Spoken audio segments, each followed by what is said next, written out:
Bonjour à toutes et à tous et bienvenue dans ce nouvel épisode de Top Catch. Au travers de cet épisode, nous allons revenir sur les 5 choses qui sont à retenir ou à oublier de ce SmackDown du 28 mai 2019. Alors nous avons eu, je trouve, un SmackDown un petit peu plus facile à regarder, peut-être parce qu'il est moins long que Raw déjà, c'est vrai que je pense que ça doit jouer pas mal.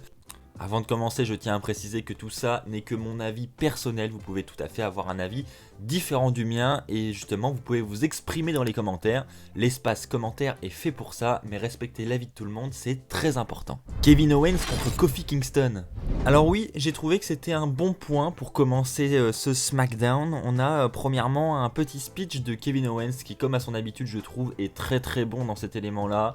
Voilà, dès qu'on lui donne un micro, il sait vraiment se débrouiller et je trouve qu'il a été assez drôle. Voilà, il s'est un peu moqué de nous au travers de son speech. Enfin, je veux dire, quand il dit que ce n'est pas lui qui a attaqué Biggie, que voilà, c'était Biggie n'a pas bien vu, il avait sûrement de la transpiration dans les yeux. Enfin, je veux dire, voilà, c'est du Kevin Owens tout craché, quoi. Et moi, ça me fait sourire. Donc, franchement, j'ai vraiment apprécié ce speech de Kevin Owens.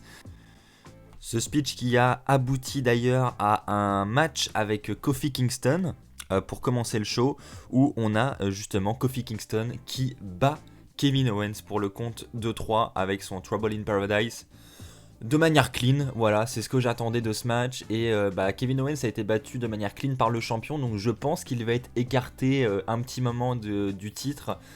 Les rumeurs l'annonçaient pour intégrer le match de championnat dans un match triple menace face à Ziggler, Kofi Kingston à Extreme Rules. Alors je ne sais pas si ces rumeurs vont s'avérer vraies ou pas, mais en tout cas après cette défaite, c'est vrai que Owens devrait prendre un peu de distance avec le titre de la WWE. Après, il avait tout de même l'air de prendre à moitié la défense de Ziggler dans son speech, donc peut-être qu'il sera aux côtés de Ziggler et peut-être que malgré cette défaite face à Kofi Kingston, il va rester plus ou moins près du titre. J'en ai aucune idée, mais en tout cas, j'ai trouvé que c'était une très bonne manière pour commencer ce SmackDown Live. Très bon point. La seule chose qui m'a manqué dans ce segment, c'était la présence de Ziggler, qu'on a eu à Raw, qui n'était pas à SmackDown, et ça, j'ai trouvé ça dommage quand même. De nouveaux challengers pour les titres par équipe. Alors ça, c'est un très bon point, je trouve.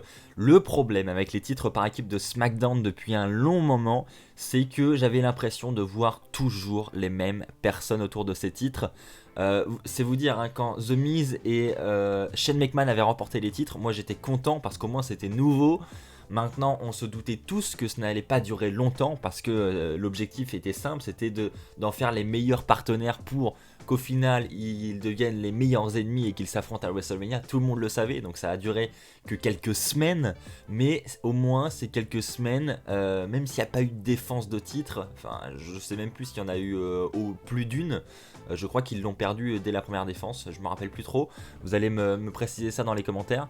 En tout cas, c'était nouveau quoi. On n'avait pas genre les Usos. Je n'ai rien contre les Usos, ils sont très bons. Mais à un moment, on n'a eu que ça quoi. Enfin, je veux dire, la preuve, quand les titres par équipe ont été rendus vacants, on a donné les titres à Daniel Bryan et à Eric Rowan. Et lorsqu'on a voulu faire des matchs après face à ces champions, qui est-ce qu'on a mis en face? On a mis les Usos. Et ça, j'ai l'impression que c'était toujours l'équipe à moitié bouche-trou, entre guillemets. C'est-à-dire, on n'a pas de rivalité de construite, on sait pas qui mettre, on met les Usos. Et voilà, et j'avais l'impression que cette division par équipe, elle tournait vraiment autour des Usos depuis un long moment. Bon, maintenant, les Usos, ils sont partis. Ils sont plus à SmackDown et je pense que ça va vraiment faire du bien. La preuve avec ce soir, ce segment où nous avons Daniel Bryan et Eric Rowan qui se vantent, hein, comme d'habitude, qu'ils vont être les meilleurs champions par équipe de l'histoire de la WWE, qu'ils vont sauver le monde à moitié. Enfin voilà, il reste évidemment dans son gimmick, protecteur de la planète, protection des animaux, etc. Daniel Bryan, le nouveau Daniel Bryan par excellence. Et après, eh bien, on leur annonce qu'il y a une équipe qui souhaite les challenger. Et Daniel Bryan demande qui c'est. Et là, on a la musique de Heavy Machinery. Et là, je suis très content que ce soit eux déjà pour commencer. Et que ce soit tout simplement une nouvelle équipe déjà. Quelqu'un qui n'a pas encore eu d'opportunité pour ces titres. Ça fait un moment qu'ils sont arrivés dans le roster, les deux là. J'ai l'impression qu'ils n'avaient pas été pris au sérieux jusqu'ici et j'ai trouvé ça vraiment dommage parce que je trouve que c'est d'excellents lutteurs, hein. Pour ceux qui les ont suivis un petit peu à NXT, ils sont vraiment très très bons et ils méritent vraiment ce match de championnat. Donc j'espère que ça va être bien construit, qu'ils vont avoir une chance sérieuse au titre parce que c'est entièrement mérité et surtout c'est nouveau quoi. J'insiste là-dessus mais c'est vrai, c'est vraiment nouveau. N'hésitez pas vous aussi dans les commentaires à me dire ce que vous en pensez d'avoir Heavy Machinery en tant que challenger pour les titres par équipe. Est-ce que vous aimez bien ou pas? La célébration de Shane McMahon. Non, non, non, s'il vous plaît, il faut arrêter avec ça. Je ne sais pas combien de célébrations Shane McMahon a eu à SmackDown en l'espace d'un an. Mais je sais pas si ma main est assez grande pour les compter. Franchement, je trouve ça ennuyant. Et pourtant, moi, je suis quelqu'un qui adore ce genre de truc. J'adore, moi, voir tout ce qui est autorité, etc. J'adore ce genre de rivalité, vraiment. Mais là, j'en peux plus. Donc si j'en peux plus, c'est que ils vont trop loin et que ça tourne en rond et que même il y a aucun sens. Et enfin, là, Shane McMahon, son espèce de clan avec Elias et Drew McIntyre, je n'adhère absolument pas. Je sais pas. Shane McMahon, là, autant avant il s'imposait seulement pour des gros matchs à WrestleMania ou au Survivor Series. Enfin, voilà, c'est tout quoi, que pour le Big Four. Et maintenant, j'ai l'impression qu'il est limite à temps plein à la fédération. Et non, s'il vous plaît, la rivalité face à The Miz, ok, c'était cool. Bon, elle est assez prolongée. Il y a eu ce match en cage. Pourquoi pas? Mais maintenant, il a l'air de se diriger vers Roman Reigns. Alors, il s'affronte à Super Showdown, ok. Je ne sais pas si ça va continuer après, je n'espère pas. Mais en tout cas, les rivalités à rallonge comme ça, c'est vraiment ennuyant. Et non, cette célébration où, avec le clip vidéo là, non, non, non, on en a déjà vu, c'est bon, on n'a pas besoin de revoir ça. Et voilà, c'est toujours pareil, c'est ennuyant. Et franchement, je vois pas ce qu'on peut trouver de positif là-dedans. Il y en a marre des célébrations, clairement. Surtout que là, ça aboutit à quoi? Ça aboutit à un match qui est organisé pour le main event. Un match où on aura en équipe R-Truth et Roman Reigns contre Elias et Drew McIntyre. Voilà.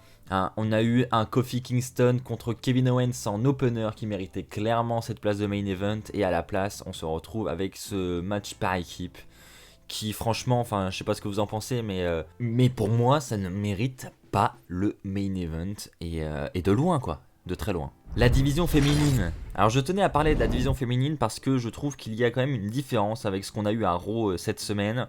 C'est qu'au moins elle était présente cette division féminine et déjà du côté du titre mondial, on avait Bayley qui devait affronter Lacey Evans dans un match à SmackDown. Donc le match était correct et au moins on a vu la championne donc dans un match solo. Déjà je trouve que c'est important face à Lacey Evans et on avait Charlotte aux commentaires et bien on a eu des petites controverses et ça j'aime bien quand il se passe ce genre de choses. C'est-à-dire que on a eu à la fin du match une distraction de Charlotte. Bayley s'en prend à Charlotte, donc forcément Charlotte après veut se venger et veut monter sur le ring pour s'en prendre à Bayley. Pendant ce temps-là, l'arbitre a le dos tourné. Lacey Evans en profite pour faire un roll-up à Bayley. Bayley renverse le roll-up et fait un roll-up sur Lacey Evans. Et finalement, Bayley a battu Lacey Evans. Donc voilà, on a eu ce genre de petites controverses. Donc après, on a Charlotte qui a réussi à monter sur le ring et qui commence à gueuler sur Bayley qui est à l'extérieur.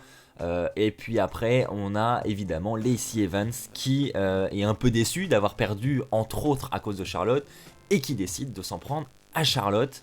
Et on a donc une attaque de Lacey Evans sur Charlotte qui est rapidement contrée, et c'est Charlotte qui prend le dessus sur Lacey Evans. Voilà, au moins il se passe des choses dans cette division féminine et on en sait un peu plus. On sait que le titre masculin de SmackDown va peut-être tourner autour de Charlotte et de Lacey Evans. Ou est-ce que tout simplement seulement Lacey Evans et Charlotte vont se battre pour avoir cette place face à Bayley? Enfin voilà, au moins il y a de l'action et ça fait plaisir de voir qu'il se passe des choses. Le titre 24/7.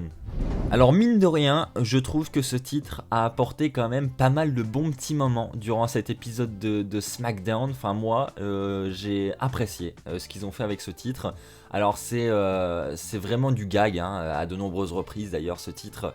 Ne sera pas toujours pris au sérieux, hein, ça reste vraiment là pour amuser la galerie, hein, faut avoir ça en tête. Mais j'ai l'impression que ça marche, et moi en tout cas ça me divertit vraiment pas mal. quand on a R-Truth qui essaye de se cacher, voilà, c'est assez marrant. Et puis après, on voit une image où on voit Drake Maverick dans les backstage qui cherche R-Truth et qui tombe dessus par hasard et surpris, il laisse tomber toutes ses feuilles et puis il se met à courir. Voilà, c'est assez drôle de voir ce genre de segment. Et puis heureusement, je trouve qu'ils ont fait ce segment durant la célébration de Shane McMahon qui l'a rendu un petit peu plus spécial, où on a cette attaque sur R-Truth. Donc malheureusement Drake Maverick remportera pas le titre, mais on a ensuite le clan de Shane McMahon qui s'en prend à R-Truth et qui en profite pour le tabasser et offrir la victoire à Elias pour le titre. Donc Elias, nouveau champion. Par la même occasion, voilà, j'ai trouvé que c'était un bon moment, même si je suis pas fan du clan, voilà, je trouvais ça bien pour Elias, et puis le segment était vraiment sympa sur le moment, ça on peut pas lui enlever. Et puis à la fin de SmackDown aussi, le fait que R-Truth récupère le titre avec l'aide de Roman Reigns, ça j'ai trouvé ça cool aussi. J'ai eu un petit peu peur à un moment, je me suis dit non, Roman Reigns va quand même pas faire ça. Roman Reigns, quand j'ai vu qu'il faisait le spear sur Elias, je me suis dit non, il va quand même pas prendre le titre. Et en fait non, il l'a fait pour l'offrir à R-Truth et j'ai trouvé ça vraiment pas mal. Donc un bon point pour conclure SmackDown également. Petite information aussi avant de conclure cet épisode, l'Undertaker sera présent à Raw également, donc je pense que c'était également un point important à souligner. Il sera là dans le but de promouvoir son match face à Goldberg à Super Showdown. C'est ainsi que s'achève cet épisode, j'espère réellement qu'il t'a plu. Si c'est le cas, comme d'habitude, n'hésite pas à lâcher un pouce bleu, n'hésite pas à cliquer sur le bouton rejoindre pour soutenir financièrement la chaîne YouTube. On se retrouve très vite pour de nouvelles vidéos, d'ici là portez-vous bien et comme d'habitude n'oubliez pas, soyez toujours très fiers d'être fan de catch. Allez bye tout le monde.